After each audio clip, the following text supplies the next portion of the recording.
Mapagpalang araw.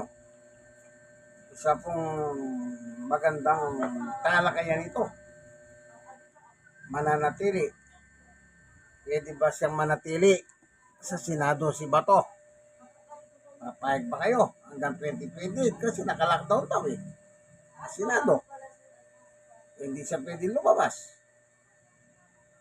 Bakit? Kukunin siya ng NBI. Siyempre, mayroong warrant So, yung yabang niya nung araw, anong nangyari? Wala, naduwag.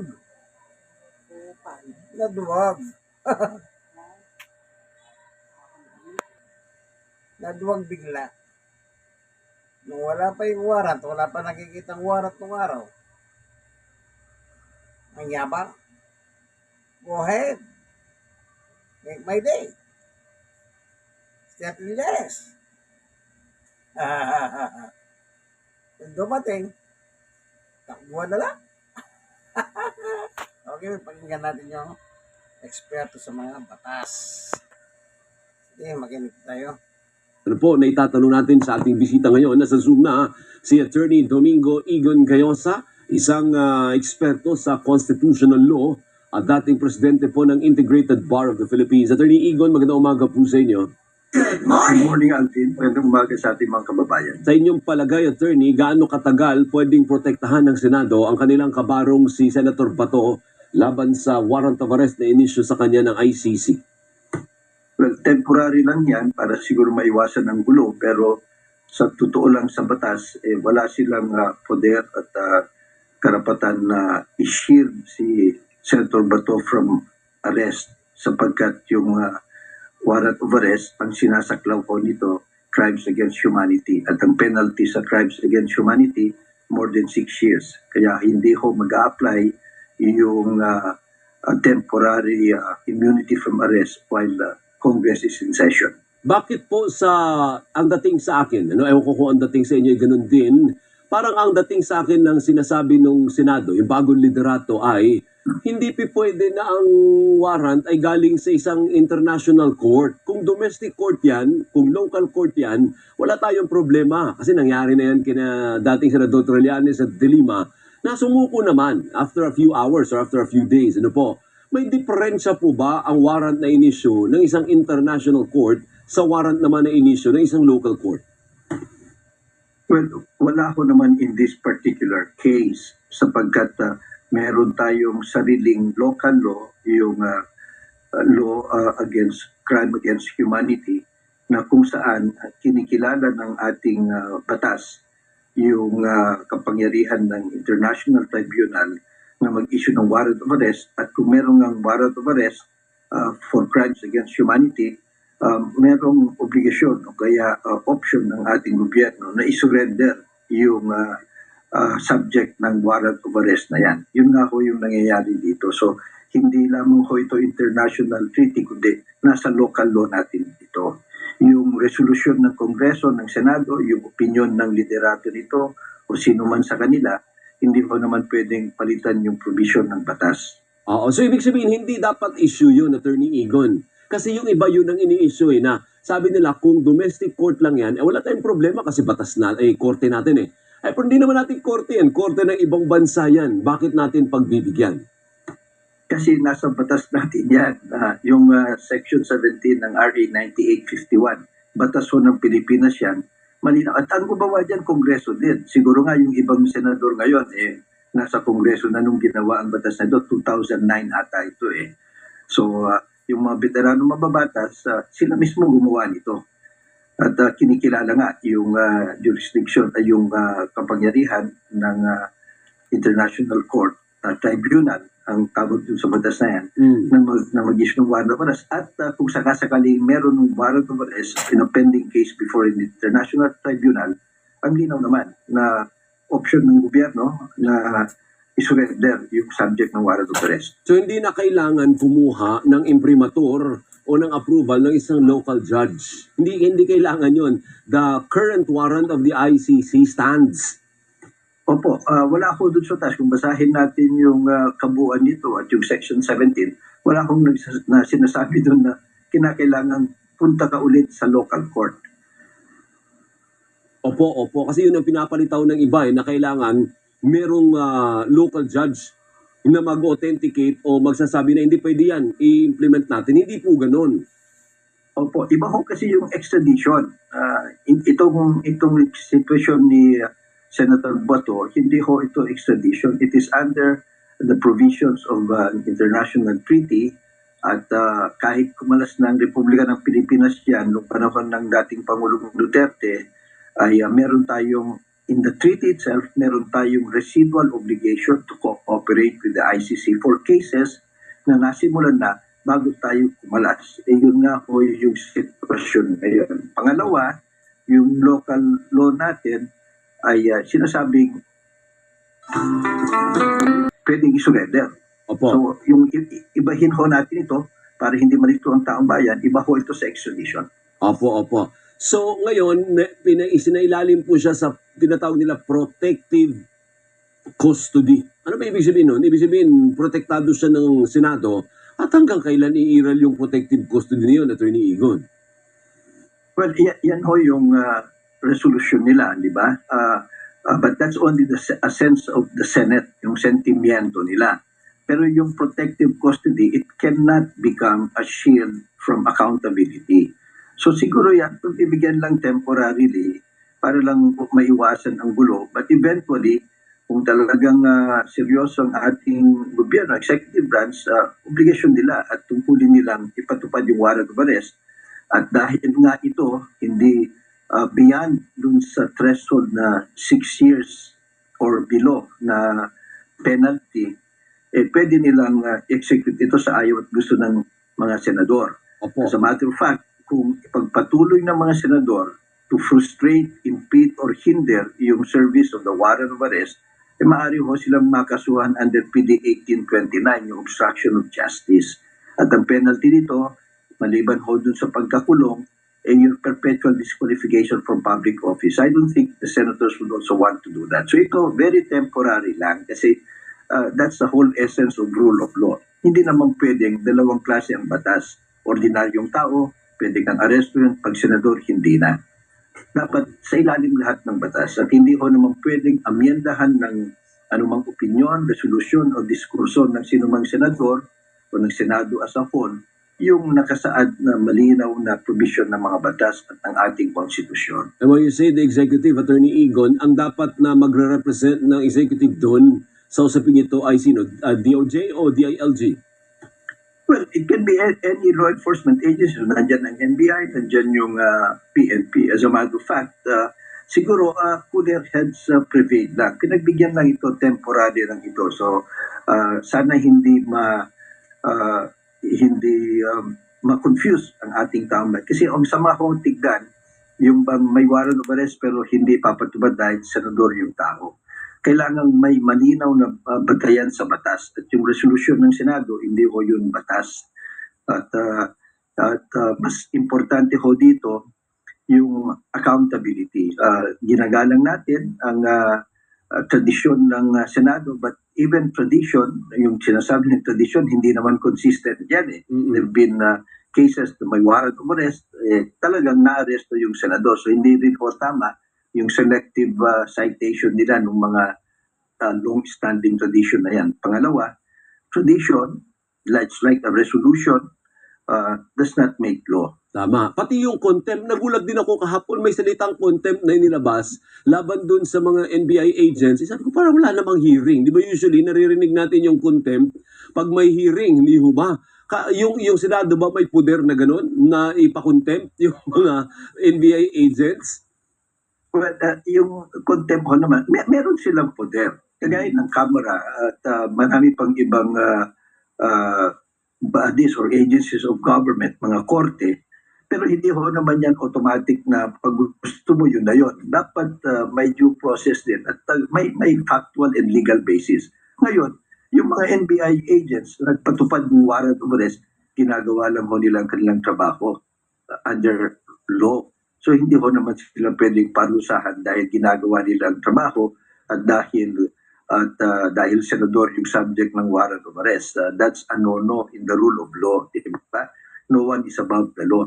Naintindihan natin na medyo nagulo ang kanilang sesyon, nagkaroon ng commotion, nagkaroon ng habulan, siyempre, kung ang isang inaaresto mo tatakbo o kaya magtatago, di hahabulin mo at hahanapin mo. Ganun lang ho kasimple yun.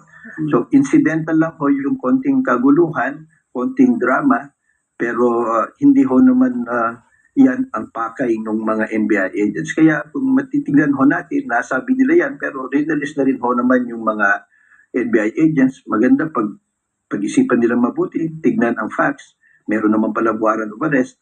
So ngayon na lumilinaw na, madidissipate na rin at madidissolve na rin yung contempt issue na yan. Pihi tayo sa impeachment, Attorney Egon. I have 3 minutes left. Ano po? Sabi ni former Supreme Court Justice Antonio Carpio, pwedeng magkaroon ng constitutional crisis pag may isang senador na mag-move dyan na I move to dismiss the impeachment complaint after nila mag-convene as an impeachment court. Pwede bang gawin yun? Na, wala nang trial, i-dismiss na yan kasi majority tayo dito, 13 tayo eh. Di panalo ka agad ang motion. Hindi ho pwede yan under the provisions of the 1987 Constitution. Ang nakalagay ho doon, shall conduct the hearing forthwith. So yung shall, ang linaw ng ibig sabihin yan, that's not optional. So hindi pwedeng hindi magko-convene ang Senado, hindi rin ho pwedeng i-dismiss kaagad. Kailangan dinggin. Ang dinggin, bigyan ng pagkakataon ng magkabilang panig na maghain ng ebidensya at argumento saka ka magdidesisyon. Wala akong dismiss kaagad. That's purely politicking or political posturing. And I hope they don't do that. That's a great disservice to our country. Opo, pero kung ginawa nila yon, ang issue mapupunta naman ulit sa Supreme Court. Ano po kasi I'm pretty sure someone is going to question it. Pero after na po mag-convene as an impeachment court. So ang position ninyo ay dahil may sinabing hearing shall hear, hindi pwedeng dismiss bago yung hearing. Hearing muna bago yung motion to dismiss i-entertain. Opo, yun ang essence ng Constitution. So hindi ho pwedeng paglaruan yan. Of course, merong mga kaibang kaisipan, but many, if not practically all, students of law and those who know the Constitution and jurisprudence, malinaw po yung ibig sabihin ng Constitution. I hope they don't run around the letter, its spirit, and intent of the Constitution. Opo. And eventually, the issue is going to be settled by the Supreme Court. Kasi yun naman yung ating pinaka-referee, Attorney Egon, di ba? Magdadrag na naman ulit. Hahaba na naman ulit ang proseso. Tama ho, malamang ganyan ang mangyayari. But, we hope, ang mas importante niyan, Alvin, gaya ng ginagawa niyo, tinatalakay natin, the whole public, because yung impeachment, hindi lang ho usapin ng mga senador at mga kongresista yan eh. Kaya nga tinatawag na political process because the people of the Republic, the citizens of the Republic, have a right to know and a right to participate. Kaya nga, publicize yan eh, open, nakikita ng lahat. So yung mga feedback ninyo ng mga legal experts ng ating mga kababayan, yung pulso ng bayan na 9 out of 10 Filipinos would want to see the truth in an orderly impeachment hearing, dapat ho yun ang pakinggan ng mga senador at yung Constitution na mismo. The senators, the Senate, and the senators are not above the Constitution. Mabuhay po kayo. Maraming salamat sa insights, Attorney Domingo Egon Cayosa. Sir, thank you po. And the senators are not above the Constitution. Mabuhay po kayo. Maraming salamat sa insights, Attorney Domingo Egon Cayosa. Sir, thank you po. Maraming salamat. Magandang umaga sa lahat. Magandang umaga kay Attorney Domingo Egon Cayosa, isang constitutional law expert at dating Pangulo po ng Integrated Bar of the Philippines. I-check na natin kung available si former Senator Antonio Trillanes. So maliwanag po, no one above the Constitution. Dapat yan maisip ng mga senador yan eh. Dapat maisip nila. Wala talagang tatahas. Ito si Cayetano, si Tenke, tsaka si Calderong ito. Naturingan ng abogado, born again. Ang kakailan niya kayang kukustody yung isang mamamatay tao kagaya ni Bato. Sabi sa Biblia, saan yung Biblia? Wala tayong Biblia sandali. o Bible, salita ng Diyos, Biblia. Ang nakalagay sa Biblia, maliwanag po eh. Huwag kang papatay. Huwag kang papatay. Eh, daming pinatay nito eh. Si Duterte, yung kanyang pohon. Si Bato. Nagtandem sila sa pagpatay. Oh, basahin nga natin. Exodo chapter 20 verse 13. Huwag kayong papatay. Utos ng Diyos, huwag kayong papatay. Pero, si Digong at saka ito si Bato, dikit sila sa kasalanan eh. Crimes against humanity, pagpatay ng tao, ng kapwa nila. Oh, di ba? Kaya dapat lang talaga managot sila. Pagbayad sila, kawawa naman yung kababayan natin na nawalan ng mahal sa buhay. Sabi nga nung narinig ko, may korte, ikasuhan nyo pag naulin yung mga adik. Ipakulong nyo sila. Meron tayong rehab, iparehab din nyo sila. Pero ipatayin nyo sila, walang ganon. Patay dito, patay doon. Sa bagay, naalala nyo ba yung sinabi ni Rowena Garma? May bayad, kada patay. Pag napatay mo, pulis na protektor ng droga, mahal ang bayad. Pero kung dyan lang sa tabi-tabi, meron pa rin bayad, pero mahal pa rin. Hindi kagaya pag pulis ang dinali mo. O, kaya naman yung mga pumapatay na pulis, pasaya sila. Kasi bukod sa para silang target yung firing range eh. Baril dito, baril doon. Kahit walang kasalanan eh. Kasi may bayad. Pag suswerte ka ba, may promotion pa. Naalala niyo yung pumatay kay Espinosa? Na-promote pa yun eh. Pinromote pa yun. Oh. Na-promote pa si anong apelyido na? Marcos pa naman apelyido nun eh. Oh. Napakahirap ano po. Pagkatapos mo, meron pa kang pinakitang video sa ICC nung araw eh. Sabi ni Bato, patayin nyo sila. Tapos meron pa siya video, sunugin nyo sila, sabi pa eh. Ang gusto lang ni Duterte, patayin. Gusto ni Bato, sunugin pa. Paklase ano? Ngayon, nagpapakanlong siya kay Bato, kay Thanos, kay Tengke, tsaka Caldero. At sinusuporta naman yan, si Jinggoy nagsalita. Si Villanueva nagsalita. Si Marcoleta nagsalita. Nagtulong-tulong sila para proteksyonan ng kanilang kabaro samantalang meron siyang kasong pagpatay. Ano yung datos sa PNP? 30K. Ang mga pinatay nila. Oh. Paano naman yung naging biktima, kaibigan? Eh di wala na. Ano yun, di ko lang dapat ang managot. Paano naman yung co-perpetrator niya? Na si Bato. Yan ang utak ng EJK, tsaka natokang eh. Yan si Bato.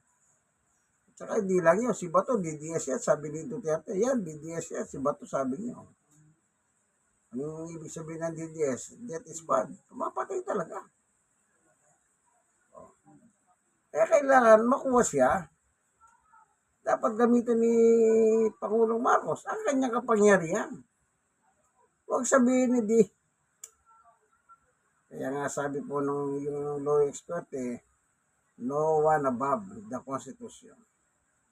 O, pwede gamitin ni Bongbong ang kanyang kapangyarihan. To, lusubin yung para kunin yung si Bato at itapon na kagad sa ICC, dahil sa Netherlands. Matapos ng problema. Para makabati na. Malaki pa, sipin nyo. Habang nasa Senado yan, gumagamit ng aircon, gumagamit ng kuryente, gumagamit ng tubig. Isipin nyo yun. Panibagong expenses na naman yan. Oh. Panibagong gastos na naman yan. ng taong bayan, ng pera ng taong bayan. Sige po, hanggang dito na lang. Sana natuto tayo sa mga paliwanag ng magaling sa konstitusyon. Mga kaibigan ni Jesus, Brother Manny Bautista, magdasal po tayo. Tandaan nyo, mahirap ng buhay ngayon.